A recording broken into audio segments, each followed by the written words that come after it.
Major Mohit Sharma, India's secret soldier who shook Hizbul Mujahideen. मार्च 2004 की एक शाम जम्मू कश्मीर के शोपिया जिले में बर्फीली वादियों के बीच एक छोटे से कमरे के पास मिट्टी के चूल्हे पर रखी केतली से भाप उठ रही हो।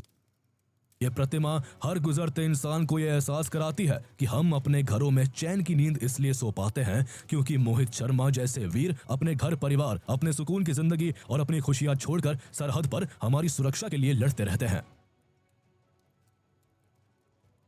What the heck happened there? It just skipped to the very end. एक शाम जम्मू कश्मीर के शोपिया जिले में बर्फीली वादियों के बीच एक छोटे से कमरे के पास मिट्टी के चूल्हे पर रखी केतली से भाप उठ रही होती है। कमरे के भीतर एक अजीब सी खामोशी पसरी हुई थी और अंदर एक खाट पर कश्मीर में खैर बरपाने वाले आतंकी संगठन हिजबुल मुजाहिदीन के दो खतरनाक कमांडर अबू तोरारा और अबू सब्जार बैठे हुए थे। दोनों की पैनी निगाहें चूल्हे के पास। AI voiceover. Let me check. I don't think it's on. The voiceover's on.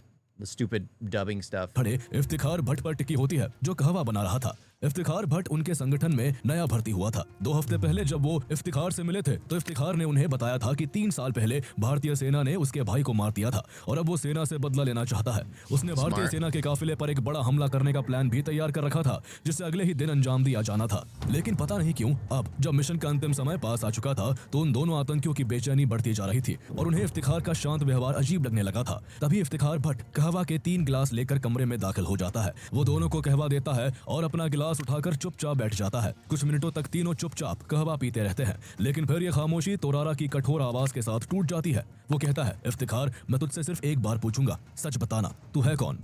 Iftikhar चुप रहता है। तोरारा की आवाज और सख्त हो जाती है, तू है कौन?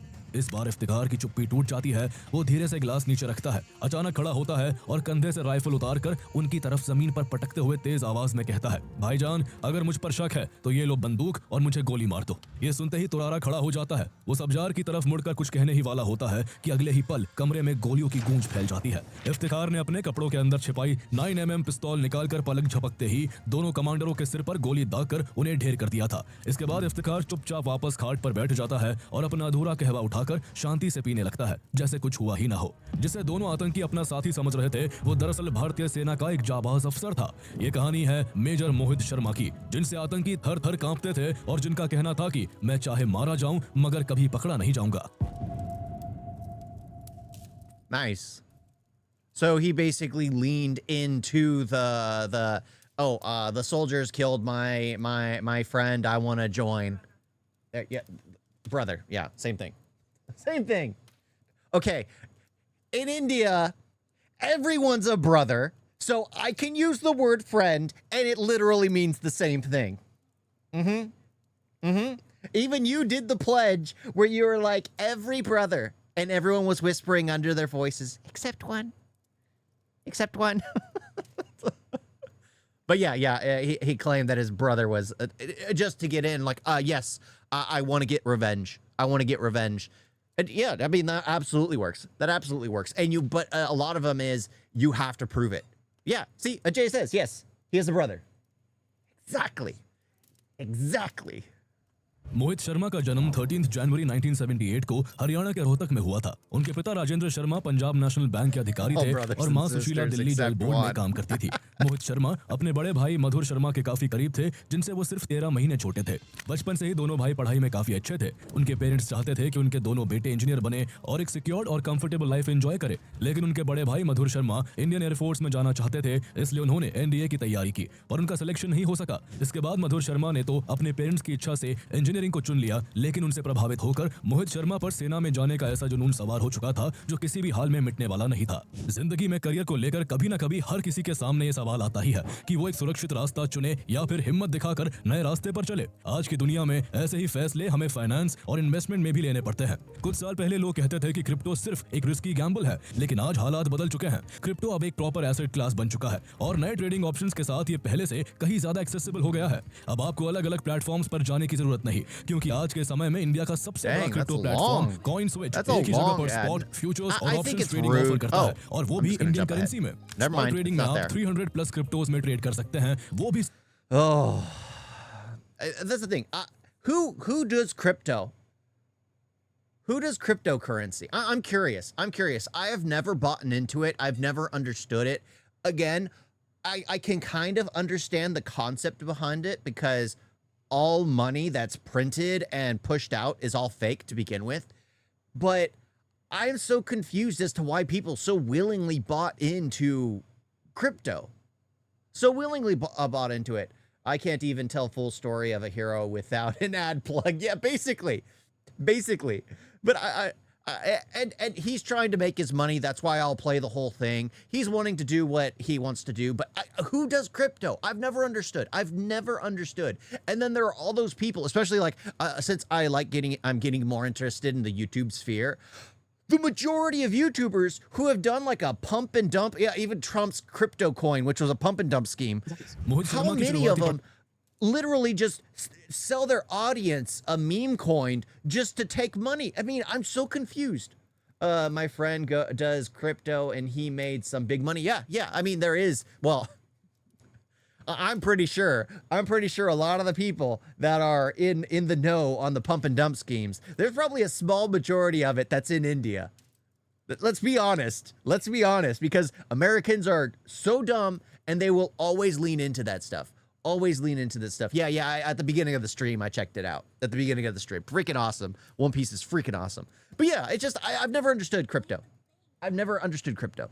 पढ़ाई south extension Sorry, Delhi it was a के crypto मानस trailer. स्कूल और साहिबाबाद के होली एंजल स्कूल से हुई। इसके बाद उन्होंने गाजियाबाद के दिल्ली पब्लिक स्कूल में पढ़ाई की, जहां से उन्होंने 1995 में अच्छे परसेंटेजेस के साथ अपनी 12वीं पास की। घर वालों को लगा कि बड़े बेटे की तरह उन्हें भी इंजीनियरिंग करा दी जाए, इसलिए उन्होंने बिना देर किए महाराष्ट्र के श्री संत Gajanan Maharaj college of engineering में उनके एडमिशन करवा दिया। पेरेंट्स को इस बात की तसल्ली थी कि अब उनका बेटा इंजीनियर बनेगा, बड़ी नौकरी पाएगा और जिंदगी सुकून से बिताएगा। लेकिन वो ये नहीं जानते थे कि मोहित शर्मा की धड़कनों में केवल भारतीय सेना की वर्दी का सपना बसता है। इसी जुनून के चलते पेरेंट्स को बताए बिना उन्होंने नेशनल डिफेंस एकेडमी की तैयारी शुरू कर दी। सुबह शाम जब बाकी लोग इंजीनियरिंग के असाइनमेंट्स में सिर खपाते, तब मोहित अपनी मेज पर बैठकर एनडीए के सवाल हल करते, करंट अफेयर्स पढ़ते और मेंटली एंड फिजिकली खुद को स्ट्रांग बनाते। आखिरकार उन्होंने एनडीए का एग्जाम दिया, लेकिन काफी दिन गुजर जाने के बाद भी उन्हें अपने रिजल्ट का पता नहीं लग सका। दरअसल उनका रिजल्ट घर पहुंच चुका था, लेकिन उनके पेरेंट्स ने जानबूझकर उसे छुपा लिया था। उन्हें डर था कि अगर मोहित को पता चल गया कि वो एनडीए पास कर चुके हैं तो वो इंजीनियरिंग छोड़कर सेना की ओर भाग जाएंगे। रिजल्ट न मिलने से मोहित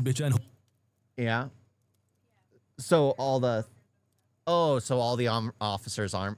army officers stories. Okay, that actually seems pretty interesting. That would be an interesting thing. Are you still live? You are still, yeah, I'm still live. I've only been live for about an hour and 30 minutes. Yeah. And yes, I have a job. I just got back from, I just finished work. उन्हें शक हुआ कि कहीं कुछ गड़बड़ है। उन्होंने सीधे NDA Bitcoin is made by Epstein. And after the data will come out, the price will drop like gravity, going from 100 to 0. Well, I don't know about that. I honestly don't know about that. I wouldn't lean into that, but I don't have any coins, so I'm fine. Exam conduct कराने वाले UPSC office में phone लगाया और अपना roll number बताते हुए पूछा कि उनका नाम मेरिट लिस्ट में है या नहीं। उधर से जो जवाब आया उसे सुनकर उनके रगों में बिजली दौड़ गई। उनका नाम मेरिट लिस्ट में था और एसएसबी इंटरव्यू कॉल लेटर उनके घर भी भेज दिया गया था। दिन रात सेना का सपना देख रहे मोहित के लिए अब रुकना नामुमकिन था। उसी समय वो हॉस्टल के कमरे का ताला लगाते हैं, चाबी अपने दोस्त के हाथ में सौंपते हैं और एसएसबी का इंटरव्यू देने के लिए सीधे भोपाल के लिए निकल जाते हैं। इसी टाइम उनके पेरेंट्स को भी पता चल गया कि वो इंटरव्यू के लिए गए हैं। उन्होंने मोहित को समझाने की खूब कोशिश की, लेकिन मोहित ने साफ कह दिया कि या तो इंडियन आर्मी या कुछ नहीं। बेटे की जिद के आगे वो कुछ नहीं कर सके और उन्होंने भी उन्हें परमिशन दे दी। एसएसबी इंटरव्यू क्लियर करने के बाद मोहित शर्मा को फिजिकल टेस्ट देना था, लेकिन So he was a true soldier. He was willing to sacrifice anything, even his family, to set foot on the battlefield to protect his nation. I love that. That's the thing. It's just like anyone can join the army, but it really takes a true soldier to commit their lives to the army. There is a difference.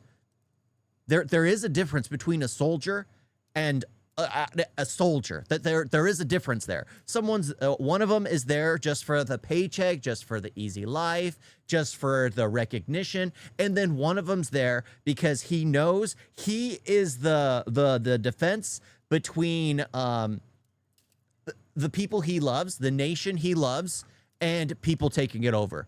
He's the one on the line. That's why I love Durandar was inspired by him. Oh, this is the character it was based off of? No? Some people say no. I mean, I don't know. I don't know. Yeah, it was based off a criminal. Allegedly in Durandar. But at the same time, I mean, I love it. I love it because that's why I sympathize so much with the movie Major.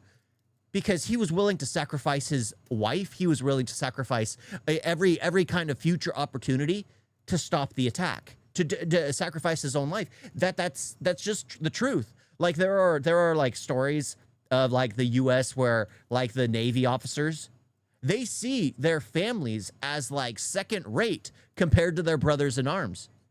And it's sad. It's sad, but at the same time, that's a true soldier. Those that are willing to sacrifice everything to protect their homeland. The director has clarified that it's not based on his life. Yeah, I'm sure. Problem ये थी कि physical test pass Oh, Hamza was based on multiple people, including. Okay, that makes sense. But yeah, I love the story of a true hero. I love the story of someone, a true soldier. Not 100%, but people did say it was based on him. Yeah, I guess it's hit and miss. I mean, they got a lot of the characters because heck, you look up the people that actually you look up their names and you actually see the actors almost look exactly like the person.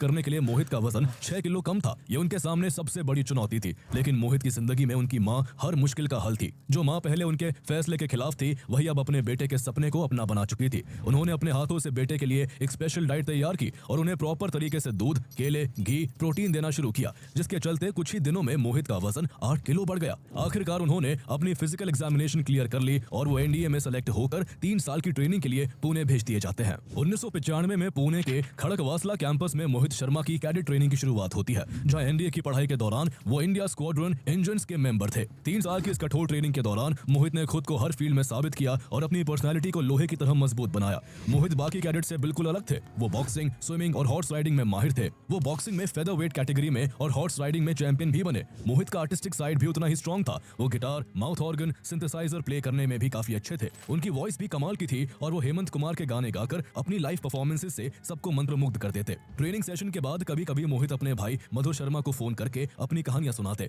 मधुर उनकी बातों को बड़े चाव से सुनते और उन्हें लगता कि मोहित उनकी अधूरी ख्वाहिश को पूरा कर रहे हैं। 1999 में जब मोहित देहरादून की इंडियन मिलिट्री एकेडमी में ट्रेनिंग कर रहे थे, तब उसी बीच भारत और पाकिस्तान के बीच कारगिल वॉर छिड़ गया। हर दिन टीवी पर न्यूज रिपोर्ट्स, द्रास और कारगिल से आती अपडेट्स और इंडियन सोल्जर्स की बहादुरी की कहानियों ने उनके मन में देश के लिए कुछ कर गुजरने के जज्बे को और भी मजबूत कर दिया। आईएमए में उनकी एक्सीलेंस बरकरार रही और उन्हें बटालियन कैडेट एडजुटेंट बीसीए की रैंक पर अपॉइंट किया गया। वो उन चुनिंदा कैडेट्स में से थे जिन्हें राष्ट्रपति भवन में उस समय के प्रेसिडेंट केआर नारायणन से मिलने का मौका मिला। ट्रेनिंग पूरी होने के बाद 11 दिसंबर 1999 को मोहित शर्मा हैदराबाद में मद्रास रेजिमेंट की 5वीं बटालियन में लेफ्टिनेंट के पद पर कमीशन हो गए। कमीशनिंग की रात जब कामयाबी का जश्न चल रहा था, तो उनके एक साथी कैडेट ने मोहित से पूछा, तू पोस्टिंग कहां पर चाहता है? मोहित ने बिना सोचे जवाब दिया, वही जहां आतंकियों को ठिकाने लगा सकूं और जहां रियल फाइटिंग हो। उनके इस जज्बे को देखकर दोस्त ने कहा, तो फिर तू स्पेशल फोर्सेज में जा, भाई असली धार है। मोहित ने ग्लास टकराते हुए कहा, बस वही प्लान है। शुरुआत से ही मोहित शर्मा का सपना पैरा एसएफ में शामिल होने का था। इंडियन आर्मी की पैरा एसएफ एक ऐसी एलीट फोर्स है जो काउंटर इंसर्जेंसी, काउंटर टेररिज्म और हॉस्टेज रेस्क्यू जैसे सबसे डेंजरस रोल्स निभाती है। ये पोजीशन जितनी हार्ड है, इसका सिलेक्शन क्राइटेरिया उतना ही टफ है और मोहित खुद को इसी के लिए तैयार कर रहे थे। मद्रास रेजिमेंट में कुछ टाइम सर्विस देने के बाद साल 2000 में lieutenant being one of those specialist operatives is incredibly difficult. I had a cousin who was attempting to become a ranger, yet one of the, I think it was the holding his breath test, he couldn't complete. He did the like, I forgot what kind of swimming it was, the running. You have to be able to do it for like miles, or sorry, kilometers. You have to be able to do it for kilometers. Sorry, miles is an American thing. But yeah, it's just like you have to do a bunch of that stuff. He could never get like the holding his breath down. He could never. I think he tried it 3 times and flunked out all 3 times. But the thing is, it messed up his body. It messed up his body doing that. But at the same time, it's like you need people who you have to be a machine. You have to be an absolute machine to follow the actual diet regimen, to follow the workout regimen, to just 100% commit yourself to something. I can't do it. I can't do it. I like to be able to eat what I like to eat. I'm just gonna be honest. That's just how I am. But it just takes a true soldier to do this kind of stuff and to commit to it and to go through those difficult kinds of regiments. Was he a smoker? Probably. Oh, no, I don't think so. I don't think my cousin was. You know what? Now that I think about it, he probably was during his high school days. Because I was medically ill during that time. But odds are, statistically, with what the rest of everyone was doing, yes, he was probably a smoker during high school, drinking and smoking. I never did those, but most likely he did. So it probably affected his capability when he decided to join the Rangers. Mohit Sharma को जम्मू कश्मीर के Poonch Rajouri sector में तैनात कर दिया जाता है। उनकी तैनाती 38 राष्ट्रीय राइफल्स के साथ हुई, जो भारतीय सेना की एक खास काउंटर इंसर्जेंसी फोर्स है। यहीं पर मोहित को पहली बार पैरा एसएफ ऑफिसर्स और कमांडोज के साथ काम करने का मौका मिला, जिससे उनका जुनून और बढ़ गया। वो हर दिन कुछ नया सीखते और खुद को और मजबूत बनाते। काउंटर इंसर्जेंसी ऑपरेशंस में उन्होंने इतनी ब्रेवरी से काम किया कि 2002 में उनकी वीरता के लिए उन्हें chief of army staff commendation medal से सम्मानित किया गया। अगले साल उनका वो सपना भी पूरा हो गया जो उन्होंने शुरू से देखा था। जून 2003 में उन्होंने पैरा फोर्सेस के चैलेंजिंग सिलेक्शन क्राइटेरिया को पार कर लिया और वो वन पैरा स्पेशल फोर्सेस का हिस्सा बन गए। इतना ही नहीं, उनके बढ़िया काम को देखते हुए दिसंबर 2003 में उनको कैप्टन के पद पर प्रमोट कर दिया गया। इसी समय कश्मीर घाटी में आतंकवाद भयानक रूप ले रहा था। हिजबुल मुजाहिदीन जैसे आतंकी संगठन लोकल युवाओं को बहला फुसलाकर और धार्मिक कट्टर Target the youths. They always get the young ones. They always convince the young ones. I mean, that was what was in Baramulla. Same thing with Durandar, where they were killing off the ones who were educating the kids, so that way they could influence more kids. I mean, yeah, they always target the kids. They're easier to convince to, well, do something stupid. का सहारा लेकर अपनी ओर खींच रहे थे। ये एक तरह का अंदरूनी जहर था जो समाज की जड़ों को खोखला कर रहा था। इसके पीछे हिजबुल मुजाहिदीन के दो कमांडर्स अबू सब्जार और अबू तोरारा जैसे खूंखार आतंकी थे, जो न सिर्फ कश्मीरी युवाओं को ब्रेन वॉश कर भर्ती करते थे, बल्कि दक्षिण कश्मीर के दूर दराज के इलाकों में दहशत फैला रहे थे। ये आतंकी घने जंगलों और पहाड़ी गुफाओं में छुप कर रहते, जहां से वो भारत और भारतीय सेना के खिलाफ लगातार साजिशें करते। वो अंडरग्राउंड होकर काम करते, जिससे भारतीय सेना के लिए उन तक पहुंचना और एक्यूरेट इंटेलिजेंस जुटाना बेहद मुश्किल हो गया था। ये लड़ाई अब एक दिमागी खेल बन चुकी थी, जहां दुश्मन आम नागरिकों की भीड़ में अपनी पहचान छुपाकर बैठा था। आतंकी जानते थे कि सेना के लिए लोकल कश्मीरीज के बीच से उन्हें निकालना कितना मुश्किल होगा। उनसे निपटने के लिए सेना को एक ऐसे जाबाज सैनिक की जरूरत थी जो इन आतंकियों के बीच घुल मिल सके, उनके विश्वास को जीत सके और अंदर घुसकर उन्हें खत्म कर सके। सेना की इंटेलिजेंस यूनिट को इस रोल के लिए कैप्टन मोहित शर्मा से बेहतर कोई नहीं लगा, जिनकी शुरू से ही आतंकियों को ठिकाने लगाने की तमन्ना थी। यह बेहद खतरनाक मिशन था, जिसमें उन्हें गुमनाम होकर काम करना। I love that where he had the desire to wipe them out. Yes, he needed the desire. You need someone who's just like knows that they need to be taken out and just takes them out. Stream a bit laggy. Well, it seems fine. I've got good signal. It's grooming and brainwashing. Yes, it is. It is. Like the women are targeted by like honey traps. They get like an attractive guy to like show interest in them, and then they bring them out. And the guys are brought out by like, I'm cool, and do you want to be cool like me? We can do the same thing. They're basically like the people who like I've always called them like pushers, where there are when someone drinks, there are those, or who do drugs. There are those who are like pushers who try to push their what they do onto others, but they do it subtly and try to make people feel like it's cool. था, जिसमें reward की कोई guarantee नहीं थी और शहादत का पूरा जोखिम था। इन सभी खतरों को जानते हुए भी मोहित शर्मा तुरंत इसके लिए तैयार हो जाते हैं। प्लान बनाया जाता है कि मोहित शर्मा को एक नई पहचान दी जाएगी और उनका नाम इफ्तिखार भट्ट होगा। प्लान के हिसाब से मोहित शर्मा को इफ्तिखार भट्ट बनकर हिजबुल मुजाहिदीन के दोनों कमांडर्स अबू सब्जार और अबू तोरारा तक पहुंचना था। उनका भरोसा जीतने के लिए उन्हें उन आतंकियों को एक झूठी कहानी सुनानी थी कि 3 साल पहले भारतीय सेना ने एक एनकाउंटर में उनके भाई को मार दिया था और अब वो इसका बदला लेना चाहते हैं। प्लान के अकॉर्डिंग मोहित शर्मा अपने आप को एक कश्मीरी के रूप में ढालना शुरू कर देते हैं। वो अपनी दाढ़ी और बाल बढ़ाते हैं जो उनके कंधों तक पहुंचने लगे। उन्होंने कश्मीरी पोशाक पहनना शुरू कर दिया और डोगरी और उर्दू भी सीखी। उन्होंने कुरान की आयतों को भी सीखा, जिससे किसी को उन पर शक ना हो। वो रेगुलर मस्जिद भी जाने लगे और उन्होंने अपनी फौज की दमदार चाल को भी जरूरत के हिसाब से बदल लिया। उनका पूरा हुलिया कुछ ही महीनों में एक कश्मीरी शख्स जैसा हो गया और उन्हें देखकर कोई नहीं कह सकता था कि वो एक भारतीय सैनिक है। मोहित शर्मा से वो अब इफ्तिखार भट्ट बन गए थे। वो फिरन पहनकर कश्मीर की गलियों में घूमते, लोकल लोगों से बात करते और अपने भाई की मौत का बदला लेने की कहानी कहानी सुनाते। 2 महीने तक मोहित एक आम कश्मीरी के रूप में शोपिया के आसपास के गांव में घूमते रहते और अपनी झूठी कहानी दोहराते रहते। ऐसे में वो जल्द ही हिजबुल मुजाहिदीन के ओवरग्राउंड वर्कर्स की नजर में आ गए। ओवरग्राउंड वर्कर्स को लगा कि ये इफ्तिखार भट्ट अपने भाई की मौत से बहुत दुखी है और इसके अंदर जो It's funny hearing this. Especially like watching this after seeing Dhurandhar, I can easily see the similarities. Wandering around, doing like a simple work until you're approached, and then you can integrate yourself into it. But you already know who all the players are going there in the first place.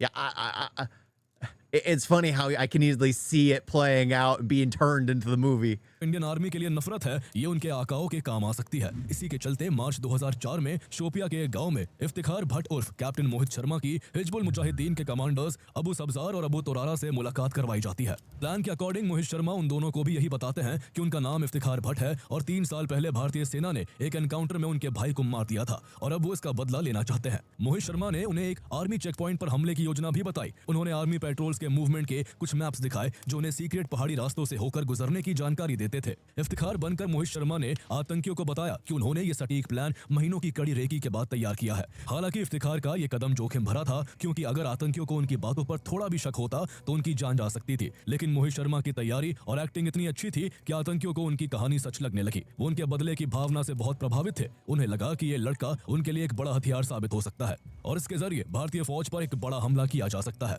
Abu तोरारा और अबू सब्जार को जब उनकी बातों पर यकीन हो गया तो उन दोनों ने मोहित शर्मा से कहा, तुम्हारा प्लान काफी सॉलिड है, हम इस पर जरूर काम करेंगे, लेकिन अभी तैयारी करने के लिए सभी को कुछ दिनों के लिए गायब होना होगा। इस पर मोहित शर्मा ने जो जवाब दिया उसने दोनों आतंकियों को और भी प्रभावित कर दिया। इफ्तिखार बने मोहित शर्मा बहुत गुस्से में कहते हैं, भाईजान मैं मिशन पूरा किए बिना गांव वापस नहीं जाऊंगा, चाहे आप साथ दे या नहीं। इफ्तिखार का यह जज्बा देखकर अबू तोरारा और अबू सब्जार को लगा कि ये लड़का सच में सेना से इतनी नफरत। For this work today, you need 0 social media presence from childhood. Yeah, basically. Well, what's funny is me and my brothers would be perfect for something like this because since we were kids, we basically have like no footprint. No footprint. My brothers don't have any social media. I think the only thing they ever had was a MySpace back in the day, but there is like no Facebook, no Instagram, no nothing. And if there is, they don't really have their face in it at all. At all. What? I'm just saying. It is perfect because yeah, you had nothing. Which is, you're definitely not a raw agent. You are definitely not a raw agent. I'm just saying. Mm-hmm. Yeah, you're definitely not a raw agent. Definitely not. Just like I am not a CIA operative. I have too much of a presence now. But I still have a bad habit of not having a presence. करता है कि किसी भी हाल में mission को अंजाम देना चाहता है। इस पल वो दोनों आतंकी मोहित शर्मा के जाल में पूरी तरह से फंस चुके थे और इसके बाद वो ऐसी गलती करने वाले थे जिसकी कीमत वो अपनी जान देकर चुकाने वाले थे। वो दोनों मोहित शर्मा को अपने सबसे सुरक्षित ठिकाने पर ले जाते हैं। इस तरह भारतीय सेना का शेर शिकारियों की मांद में Penguin is raw and Levi is CIA or Mossad. I could never be Mossad. I've never been to Israel. That's Mossad, right? Israel. Yeah, I think it is, because every time I hear Israel, it's always Mossad, or like people who hate Israel always bring up Mossad. But then again, a Mossad agent would say that. They would say that. But so would a CIA operative say they're not a CIA operative. I mean, that's just how it works. So in the end, anybody could be anything. It just could be. As long as you have a good disguise, it can work. Even with actors with sometimes can't recognize them in movies. Yes, absolutely. And again, with how many people have Instagram profiles, yet people have never seen their real photo because they will use the filters to make them look different. So yeah, absolutely.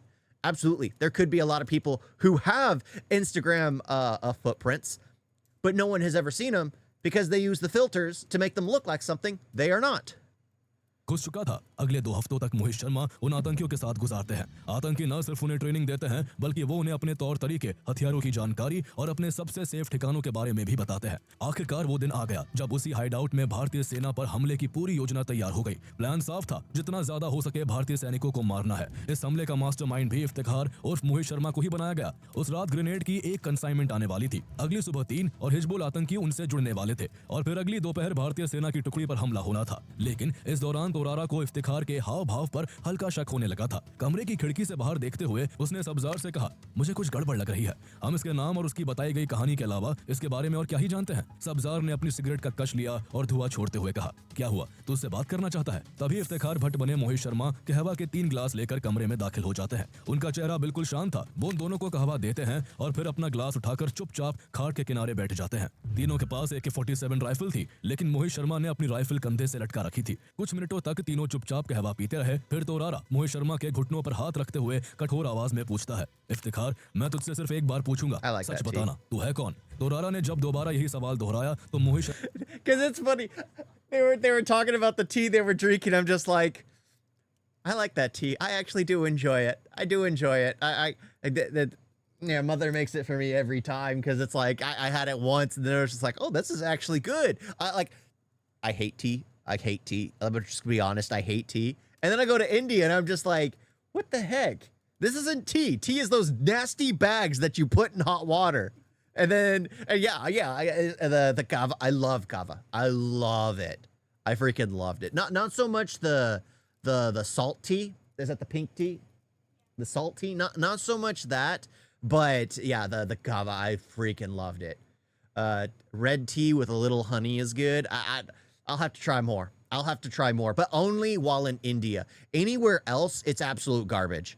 It's absolute garbage. I'll only ever have it when I'm sick because it's like I just go outside, I grab dead leaves off the tree and just put it in my water. That's basically what it is. Try chocolate tea. I've tried the coffee. I've tried the coffee. Absolutely phenomenal. It's basically like drinking hot chocolate. Sharma धीरे से अपना glass नीचे रखकर खड़े होते हैं और कंधे से राइफल उतारकर उनके तरफ जमीन पर पटकते हुए तेज आवाज में कहते हैं, भाईजान, अगर मुझ पर शक है तो ये लो बंदूक, मुझे अभी गोली मार दो। अगर तुम्हें मुझ पर भरोसा नहीं है तो तुम मेरी मदद भी नहीं कर सकते। तुम्हारे पास सिर्फ एक ही रास्ता बचता है और वो है मुझे मारना। ये सुनते ही अबू तोरारा खड़ा हो जाता है। जैसे ही उसने अबू सब्जार की ओर मुड़कर कुछ पूछना चाहा, उसी पल मोहित शर्मा अपने कपड़ों के अंदर से 9mm की पिस्तौल निकालते हैं और दोनों आतंकियों के सिर में गोली मार देते हैं। धुआं और बारूद की गंध हवा में भर जाती है और दोनों आतंकवादी वही ढेर हो जाते हैं। उन्हें मारने के बाद मोहित शर्मा वही खाट पर बैठ गए और बचे हुए कहवा को शांति से ऐसे पीने लगे जैसे वहां कुछ हुआ ही ना हो। जिस मिशन के लिए उन्होंने इतनी मेहनत की थी वो अब कामयाब हो चुका था। उन्होंने न सिर्फ आतंकी संगठन हिजबुल मुजाहिदीन के 2 सबसे बड़े कमांडर्स को मौत के घाट उतार दिया था, बल्कि उनकी काफी क्रूशल इन्फॉर्मेशन भी सेना को दी, जिसके चलते हिजबुल मुजाहिदीन की कमर टूट गई। अगली सुबह इफ्तिखार भट्ट फिर से कैप्टन मोहित शर्मा बन चुके थे और जब वो अपने बेस कैंप में वापस लौटे तो उनके चेहरे पर एक लंबी और खतरनाक रात के मिशन की थकान साफ दिख रही थी, लेकिन उनकी आंखों में वो चमक भी थी जो हर पैरा कमांडो की पहचान होती है। उनके साथी अफसर जो उनकी बहादुरी और जाबाजी से वाकिफ थे, उन्होंने उनके दाढ़ी बड़े लुक्स को देखते ही मजाक में कहा, मोहित, तेरी शक्ल देखकर तो अगली बार हमारी ही आर्मी तुझे पकड़ लेगी। इस मजाक को सुनकर मोहित शर्मा की आंखों में गहरी मुस्कान आ गई। उन्होंने बिना एक पल भी सोचे अपने साथी की तरफ देखा और बोले, शायद मैं मारा जाऊं पर कभी पकड़ा नहीं जाऊंगा। 2004 में इसी बहादुरी के लिए मोहित शर्मा को प्रेस्टिजियस सेना मेडल दिया गया। इस ऑपरेशन के 2 महीने बाद मोहित शर्मा आखिरकार अपनी पहली छुट्टी लेते हैं। उन्हें अपने परिवार से मिलने गाजियाबाद आना था। रेलवे स्टेशन पर उनके भाई मधुर शर्मा और उनके पेरेंट्स उन्हें रिसीव करने के लिए बेसब्री से इंतजार कर रहे थे। मधुर को उम्मीद थी कि वो अपने फौजी भाई को वर्दी में देखेंगे, लेकिन जब ट्रेन आई तो हर जगह ढूंढने के बाद भी उन्हें मोहित कहीं नजर नहीं आए। पूरा प्लेटफॉर्म छान मारने के बाद भी जब उन्हें मोहित नहीं दिखे तो उन्होंने गुस्सा करते हुए कहा, ये मोहित भी ना बड़ा अजीब है, हमको कब से खड़ा कर रखा है और आया भी नहीं है। ये सुनकर उनके बगल में खड़ा एक लंबा चौड़ा दाढ़ी वाला शख्स हंसने लगा। पहले तो मधुर शर्मा ने उसे देखकर इग्नोर कर दिया, लेकिन फिर जब उन्होंने गौर से देखा तो उनकी भी हंसी छूट पड़ी। वो शख्स कोई और नहीं बल्कि मोहित शर्मा ही थे, जिनके इफ्तिखार भट्ट वाले लुक में उन्हें उनके भाई और माँ बाप भी नहीं पहचान पाए थे। नवंबर 2004 में मोहित शर्मा की मेजर ऋषिमा शर्मा से शादी हो जाती है। उनके पेरेंट्स काफी खुश थे और उन्हें लगा कि अब मोहित थोड़ा शांत हो जाएंगे, लेकिन उन्हें क्या पता था कि उनके बेटे के इरादे दूर तक जाने वाले थे। वो एक सैनिक She's also soldier, army. She's probably another agent, major. Yeah. She's probably another raw agent who's just trying to keep them together so they can. Well, you don't want them to do missions together, but at the same time, I mean, oh my gosh, you keep them in the army. You keep it in the army. I really want to know how what goes on inside head of these spies. You really have to act as someone friend. Yeah. Well, the thing is, a lot of it is how do you say it without being disrespectful? Um, you can't be like an emotionally centered person. You have to not have that really switched on. You have to be you're on the spectrum somewhat, like a bit of autism, you a bit of like analysis where your mind works more logically than it does emotionally, so that way you can look at situations rationally and you will do acts in order to like kill one person to save 100, where it's like you kill one child to save 100 innocents, that kind of mindset. And you need those kinds of people who can think that way. A lot of them, it's not that they're insane, it's not psychopathic, it's more sociopathic, where they can analyze a situation. They normally have a really small friend group because they have they're unable to really branch out. And that you also see it in like YouTubers as well, where a lot of people are sociopathic, literally making friendships just to push their narrative. You see this in like this extremists section on YouTube, where they basically make their own cults. You need someone with that mindset who's dedicated themselves to the betterment of people and understands right from wrong. And the thing is, they need to be taught right from wrong from childhood, because if they're not taught right from wrong and they don't have good parenting at a young age, they're going to end up going the route of that one CIA American with the blue and green eye who literally just do whatever they want. What was his name? Durandar, the CIA agent. I mean, yeah, that's literally it. You can either be conditioned at a young age, raised in a good family, and you know right from wrong, even though to you it doesn't mean much. And Levi and Penguin Cartel. But you have to have that going into it. You just have to, because you know right from wrong. You have some understanding, but you really lack empathy. You have more, but you do have sympathy. You grow up understanding sympathy. David something, that David person, absolutely. But yeah, that's what I mean. That's what I mean. I mean, it's a specific type of personality, and my computer just went down. Yeah, it's a specific type of personality. It absolutely is. It absolutely is. And it's not a bad thing. It's not a bad thing. I don't want to be like it's a David Headley, yeah. I don't want to be like it's a bad thing to have. It's not a bad thing to have. Yeah, I'll eat it. You can have a great life by not having yeah, being a little crazy. Being a little crazy. I guess that's the best way to say it. Being a little crazy, but yeah. और एक सैनिक की आत्मा हमेशा युद्ध के मैदान में ही रहती है। दिसंबर 2005 में मोहित शर्मा की टॉप क्लास सर्विस को देखते हुए उन्हें मेजर के पद पर प्रमोट कर दिया जाता है। समय गुजरता रहा और फिर अक्टूबर 2008 में मेजर मोहित शर्मा को एक बार फिर बढ़ती आतंकी गतिविधियों के चलते कश्मीर घाटी में वापस बुला लिया जाता है। उनकी स्पेशल फोर्सेस की टीम को अगले 5 महीनों तक बर्फीले और सुनसान पहाड़ों में आतंकियों की तलाश में लगाया जाता है। ये एक थका देने वाला, जोखिम भरा और मेंटली ड्रेन करने वाला काम था, लेकिन मेजर मोहित शर्मा और उनकी टीम अपनी ड्यूटीज के लिए पूरी तरह से समर्पित थे। 20 मार्च 2009 की शाम जब मेजर मोहित शर्मा अपनी टीम के साथ कुपवाड़ा में अपने बेस पर थे, तब उन्हें सेक्टर कमांडर का अर्जेंट कॉल आता है। उन्हें इंटेलिजेंस इनपुट मिलता है कि एलओसी पार करके कुछ ट्रेन टेररिस्ट हाफूड़ा के घने जंगलों में घुस आए हैं। ये खबर सुनते ही मेजर मोहित शर्मा की आंखों में वही आग चमक उठती है। वो बिना एक पल बर्बाद किए तुरंत अपनी टीम को तैयार होने और हाफूड़ा की ओर कूच करने का आदेश देते हैं। अगली सुबह 21 मार्च 2009 को मेजर मोहित शर्मा और उनकी टीम हाफूड़ा के उन घने और खतरनाक जंगलों में दाखिल हो जाते हैं, जहां सूरज की रोशनी भी मुश्किल से जमीन तक पहुंच पाती थी। ये सिर्फ एक जंगल नहीं बल्कि दुश्मनों का गढ़ था। दुश्मन के अलावा मोहित शर्मा की टीम के आगे पेड़ों की घनी छतरी, बर्फ से ढके रास्ते और बर्फीली हवाएं उनके रास्ते में एक रुकावट थी। वो जानते थे कि उन्हें न सिर्फ दुश्मनों से बल्कि प्रकृति की भीषण चुनौतियों से भी लड़ना है। मेजर मोहित शर्मा अपनी टीम को 3 टुकड़ियों में बांटते हैं और बर्फ पर बने आतंकियों के पैरों के निशानों का पीछा करने लगते हैं। वो जंगल में थोड़ा अंदर पहुंचे ही थे कि तभी अचानक आतंकियों ने उनकी यूनिट पर फायरिंग करना शुरू कर दिया। आतंकी पहले से जाल बुनकर बैठे थे और जंगल की गहराई में छिपकर वार कर रहे थे। उन्होंने मेजर मोहित शर्मा की टीम को 3 तरफ से घेर लिया। सभी के पास AK-47 AK-47 राइफलें और इलाके के सटीक नक्शे थे जो उन्हें सेना से भी ज्यादा सटीक जानकारी दे रहे थे। मेजर मोहित ने तुरंत स्थिति को भांप लिया और उन्होंने साथी सैनिकों को पीछे हटने और कवर लेने का ऑर्डर दिया। जब एक हवलदार ने उन्हें खुद कवर में आने को कहा तो उन्होंने कहा, मैं बाद में आऊंगा, पहले तुम जाओ। इस तरह यहाँ भी मेजर मोहित शर्मा ने खुद से ज्यादा अपने साथियों की सेफ्टी को प्रायोरिटी दी। उन्होंने आतंकियों को निशाने पर लेकर अंधाधुंध गोलियां चलानी शुरू कर दी। वो खुद कवर में नहीं थे, इसलिए उसी वक्त एक गोली उनके हाथ में लग गई। उन्होंने कपड़े से घाव को बांधा और फिर से गोलियां चलाने लगे। वो लगातार फायरिंग करते रहे ताकि उनकी टीम को पीछे हटकर वार करने का मौका मिल सके। इस दौरान लांस नायक सुभाष MGL से फायरिंग कर रहे थे, लेकिन तभी उन्हें गोली लग जाती है और वो घायल हो जाते हैं। ऐसे में मेजर मोहित खुद आगे आते हैं और उस MGL से आतंकियों पर ताबड़तोड़ फायर करने लगते हैं। चंद मिनटों में उनकी फायरिंग रेंज में आने से 4 आतंकवादी वही ढेर हो जाते हैं। लेकिन जैसे ही मेजर मोहित अपनी टीम के पास लौट रहे थे, एक और गोली उनके सीने के बाईं ओर लगती है। ये गोली ठीक उस जगह लगी थी जहां बुलेट प्रूफ जैकेट का कवर नहीं था। इससे उनकी रफ्तार थोड़ी धीमी पड़ गई, लेकिन ऐसे जाबाज योद्धा का भला 1-2 गोली क्या बिगाड़ सकती थी। गोली लगने के बावजूद उनका जज्बा कम नहीं हुआ। उन्होंने अपने साथियों से कहा, कुछ नहीं हुआ है मुझे, मामूली सा घाव है, तुम लोग फायरिंग जारी रखो, हम स्पेशल फोर्स में इसी काम के लिए आए हैं। उन्होंने इस दौरान अपने 2 साथियों को दुश्मन के निशाने पर आने से बचाया, लेकिन Yep, you need someone like that's the thing. They always have like a small tight knit. They can only accept like a few people.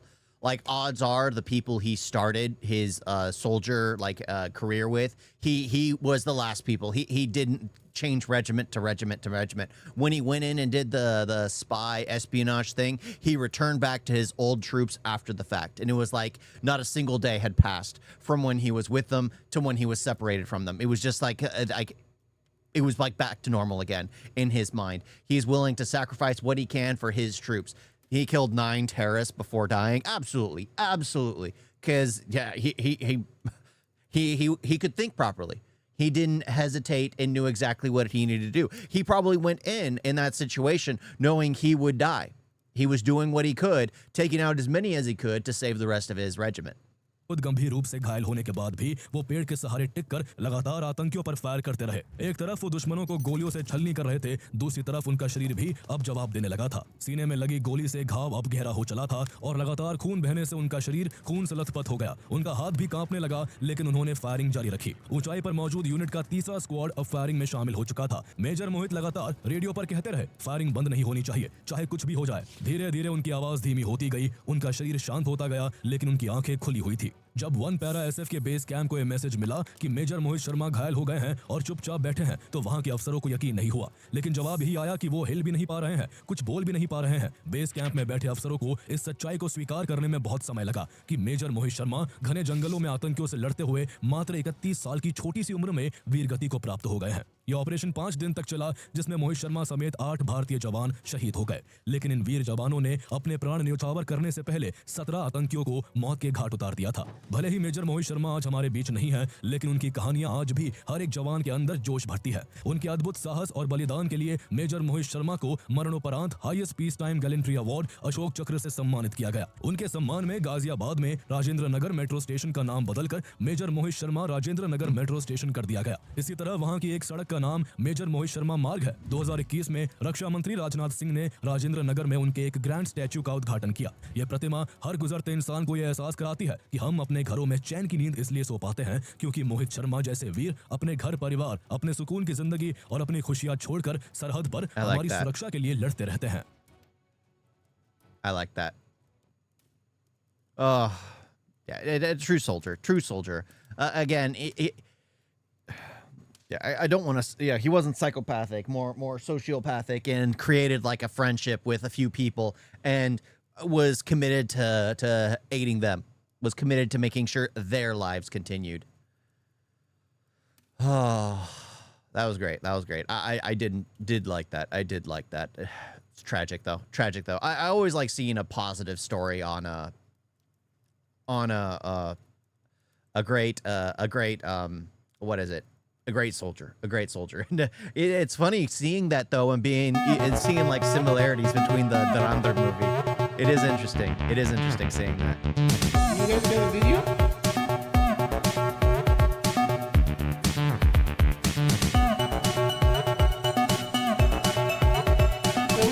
So bad. And don't forget to like and subscribe. Wait, wait on that.